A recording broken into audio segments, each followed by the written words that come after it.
Merhabalar, Hobilerim Org kanalına hoş geldiniz. Biliyorsunuz ilk videomuzda motifimizin nasıl yapıldığını gördük. Harika bir motif çalışması yaptık. Bu motifle hırka çalışması yapmışlar hanımlar. Çok beğendim ben. Bir hırka şeklini vermeye çalışacağız kendi bedenimize göre. Şimdi yarım motiflerimiz var. Hemen yarım motiflerimizin bu videoda nasıl yapıldığını göreceğiz. Bakın yarım bir tane yaptım. Bu yarım motifimizin nasıl yapıldığını göreceğiz. Hatta şöyle göstermek istiyorum. Bunlar kamera altında motifler çok büyük olduğu için çok fazla sığmıyor. Hemen şöyle ben motiflerden birleştirdim. Şöyle göstermek istiyorum size. Tersine düzüne baktım. Bir tane bütün motif, yani ilk yaptığımız motifimiz burada. Bir tane yarım motif birleştirdim. Şu şekilde yarım, enine yarım, bir tane de bu tarafına birleştirdim.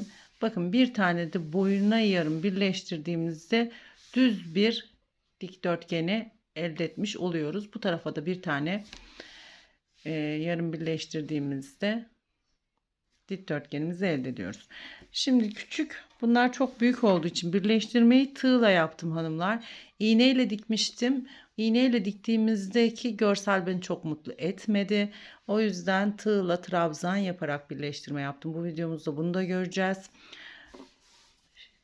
Bir tane şöyle kamera altını daha net görelim diye küçük bir motif çalışması yaptım. Bütün bunun videosu var. Bu videonun açıklama linkini bırakacağım bölümüne. Bir tane yarım çalıştım. Şimdi bir tane de sizinle yarım çalışacağız ve bir tane de boyuna yarım çalışacağız ve birleştireceğiz bu videomuzda inşallah. Hemen kameramı yakınlaştıracağım. Hırka şeklini nasıl vereceğimizi de size anlatacağım. Tabii ki ben de ilk defa yapıyorum. O yüzden çalışmaları ilk defa yapıyorum. Hırka şeklini kendi bedeninize göre nasıl ayarlayabileceğinizi anlatarak yönlendirmeye çalışacağım. Motiflerle paspas da yapabilirsiniz. Motiflerle şal da yapabilirsiniz. Böyle elinizde parça parça ipleriniz kaldıysa eğer bunları değerlendirebilirsiniz. Bir çekyat örtüsü yapabilirsiniz. Ama ben bu motifle hırka çalışması yapılmış. Çok beğendim. Kendime hırka başladım. Sizinle de paylaşmak istedim. Hemen kameramı yakınlaştırıyorum ve yarım olan şu motifimizin, yarım motifimizin yapılış şeklini göreceğiz hep birlikte. Hemen kameramı yakınlaştırdım. Buraya bir zincir ilmeği atıyorum. 1, 2, 3, 4, 5, 6, 7, 8, 9, 10 adet zincir çektim. Tığımın başına ipimi aldım. Yaklaşık 5 zincir kadar geri dönüyorum. Bana bir trabzan boyu verecek mesafede geriye döndüm. Evet, zincirinizi çok sıkı çekmeyin. Şu an tığımda 3 tane ilmeğim var. 2 2 toplayacağım. 2 ilmek, 2 ilmek. Yani ikili trabzanla çalışıyoruz. Toplamda zincirime 6 adet dönüş zincirimle birlikte trabzanım olacak. Yani şuradaki zincirin birinci trabzanım. 2 3 4 5 ve bir tane daha yapıyorum. 6 tane trabzanımı yaptım. Bir zincir çekeceğim burada sökülme yapmaması için. Hemen ipimi kesiyorum. Şöyle ipinizi biraz uzun kesin. Şuradaki mesafe kadar trabzan yaparken şöyle arka taraftan kaybedebilelim. Hemen ipimi buradan kestim. Böylelikle ilk parçamızı yapmış olduk. Kameram ışık kesiyor. Hemen ayarlayacağım. Azıcık ışığımı kısacağım. Yeşil ipimi sabitliyorum. Yeşil ipimi bu sefer buradan trabzan üzerinden sabitleyeceğim. Diğer motifimizde şu uç kısımdan sabitliyorduk. Hemen buradan trabzan üzerinden sabitliyorum.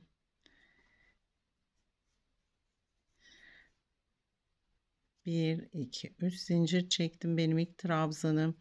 Şu ipimi de hemen arka taraftan alarak ilerliyorum. 6 tane trabzanın üzerine 5 adet trabzanımı yapacağım ilk önce. Böyle küçük olduğu zaman biraz ilk sıralarda yorabiliyor. 4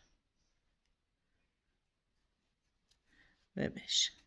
5 tane trabzan yaptım. 1, 2, 3, 4 ve 5. Şöyle kameramı bir kere daha netleştireyim. 6. trabzanımı zincirle oluşturuyorum. 3 tane zincir çektim. Hemen uç kısma kilitliyorum. Buradan 10 adet zincir çekiyorum tekrar. 1, 2, 3, 4, 5, 6, 7, 8, 7, 8, 9 ve 10.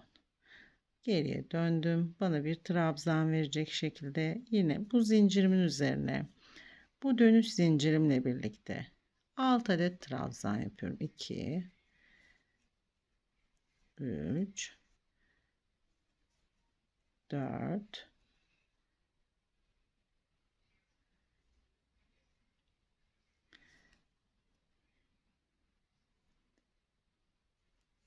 5 ve 6. 6 tane trabzanımı yaptım. Bunu da şu uç kısma ilk motifimizi yaptığımız gibi buraya kilitliyoruz. Buradan şu ipimi arka tarafa alacağım. İlk önce kapıma bakayım. Buradan 3 adet zincir çekiyorum. Benim ilk trabzanım.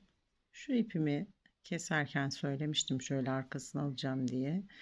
Hemen trabzanımı 6'ya tamamlıyorum.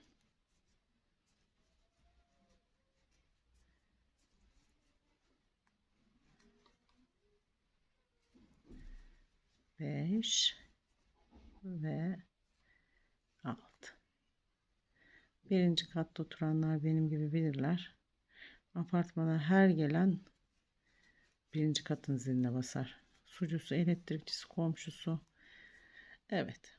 Yeşil ikinci sıramızı da tamamladık. Buradan tekrar ipimi kesiyorum. Şöyle yine uzun bırakacağım birazcık. İpimi kestim. Bir ip daha sabitliyorum. Bir sıra daha görelim. Şöyle iplerime baktım. Yeşil yeşil. Elinizde olan artan ipleri değerlendirebilirsiniz. Şöyle açık kahve tonlarında bir ipim var. Hemen onu sabitleyeceğim. Renkleri kendi zevkinize göre ayarlayabilirsiniz. Eğer ipiniz yoksa yeni ipler alacaksanız onları da ayarlayabilirsiniz. Veya ip kopartmak istemiyorum ama renkli renkli olsun diyorsanız ebruli ipleri de tercih edebilirsiniz. Farklı farklı ebruli ipler olarak. O zaman kesmek istemez dolana dolana istediğiniz büyüklüğe gelene kadar motifi örebilirsiniz. 3 zincir çektim, ipimi sabitledim. Benim ilk trabzanım. 2 3 4 5. Şimdi burada bakın.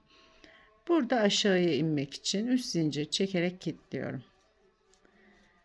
Aşağıya kilitliyorum. Böylelikle ipimi aşağı indirmiş oldum. Tekrar alttan devam ediyorum. 1 2 3 4 5. Evet, 6. için yine aşağıya ineceğim. 3 zincir çekiyorum. 1 2 3 ve kilitliyorum. 1 2 3 4 5 6 7 8 9 10. Geriye dönüyorum. Yine zincirime 16 tane trabzan yapıyorum 10 zincirime. 3 4 5 ve 6. Şimdi bu kısmı yine oluşturdum. Işığımı bir türlü ayarlayamadım. Şimdi bunu da yine şu üste kilitliyorum. 3 zincir çekiyorum. Hemen trabzanımı yapıyorum.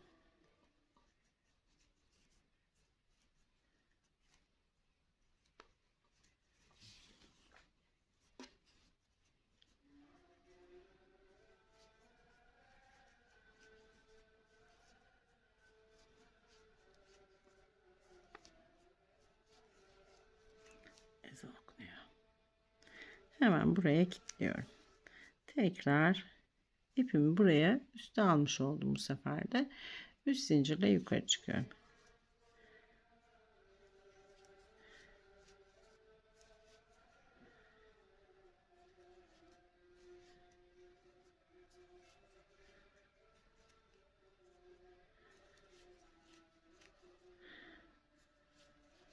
Altı tane yapmış oldum.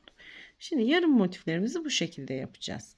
Yani enine yarımları bu şekilde yapacağız. Şimdi hemen ipimi kesip bir tane de boyuna yarım yapalım. Boyuna yarımların yapılışını görelim. Bunu büyüteceğim ben. Hemen ipimden devam ediyorum. Boyuna yarım motif yapacağız. İlk videomuzda görmüşsünüzdür o boyuna yarımları. 10 tane zincirimi çektim. Başlangıç hep aynı şekilde devam ediyor. Tığımın başına ipimi aldım. 6 tane trabzanımı yapıyorum. 2 3 4 yanlış saydım, dönüş zincirimle 6 olacak. 1 2 3 4 5 ve 6. Ben 6 tane trabzanlı modeli kurdum. Eğer ipleriniz çok çok kalınsa 7 tane yapabilirsiniz. Ama 5 tane yapabilirsiniz. İnce ise 7 tane yapabilirsiniz. Tamamen sizin isteğinize bağlı. Hemen ipimi sabitliyorum. Şimdi boyuna yarım motif çalışması yapacağız. Boyuna motif çalışması yapacağımız zaman ipimizi uçtan sabitleyeceğiz yine. Birinci motifimizi yaptığımız gibi hemen ipimi buradan sabitliyorum. 1 2 3 4 5 6 7 8 9 ve 10. Tığımın başına ipimi aldım, geriye döndüm. Zincirime 2 3 4 5 sayalım, 1 2 3 4 5, bir tane daha yapıyorum ve 6 tane yaptım. Hemen uç kısma kilitliyorum. Kuruluş aynı şekilde. Buradan 3 zincir çekiyorum. 2 3 trabzanımı yapıyorum. 2 3 4 ve 5. Şimdi burada aşağıya ineceğim. O yüzden 3 zincir çekiyorum.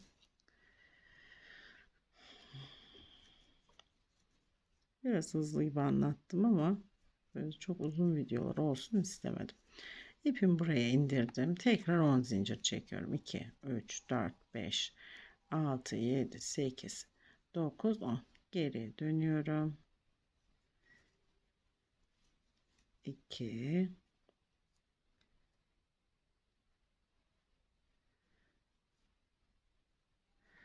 3 4 5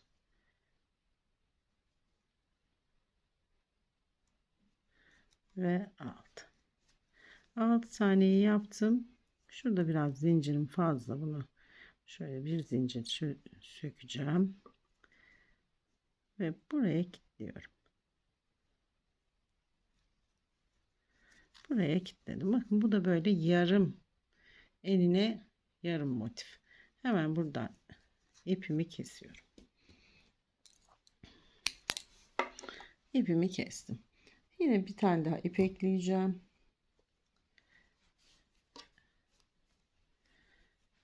Hemen ipimi ekliyorum. Yine hep uçtan ekliyoruz. Bakın bu yarımlarda da. Boyuna yarımlarda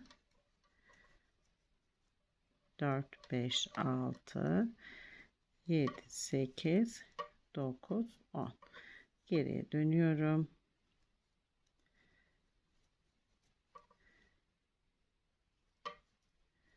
2,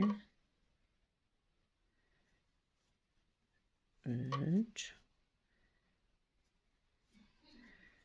şöyle sayacağım, tekrar dönüş zincirimi saymamış olabilirim. 1, 2, 3, 4, 5, bir tane daha yapıyorum ve 6. Hemen uç kısma kilitliyorum. Şu ipimi de çekeceğim. Dediğim gibi eğer hiç ipiniz yok ama bu şekilde örgü örmek istiyorsanız Ebru ipleri tercih edebilirsiniz, renkli renkli. Mesela bir tane Ebru'lu aldınız. Hepsini aynı almayın. 2 tane, ikisini, 3 tanesini hep farklı farklı Ebru'lular alın, aynı markanın. Öyle bir hırka çalışması yaptım ben, o da çok güzel oluyor.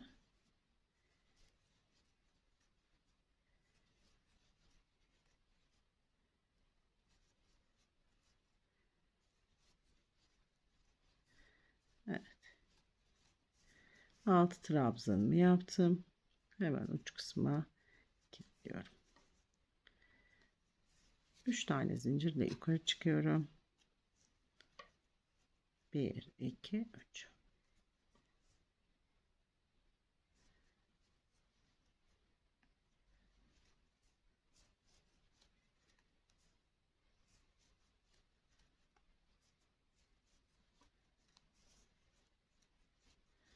Aşağı ineceğim zaman da aşağıya kilitleyerek iniyorum.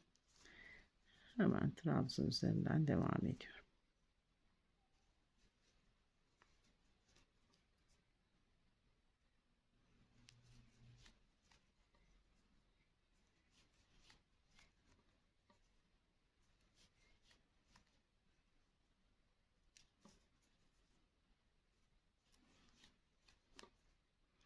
Altıncıyı da zincire yapıyorum ve bir tane daha çekiyorum. Evet, boyuna yarım motiflerimizi de bu şekilde yapacağız. Hemen uç kısmında yapacağım. 10 zincir çekerek burada zemin inmem gerekiyor.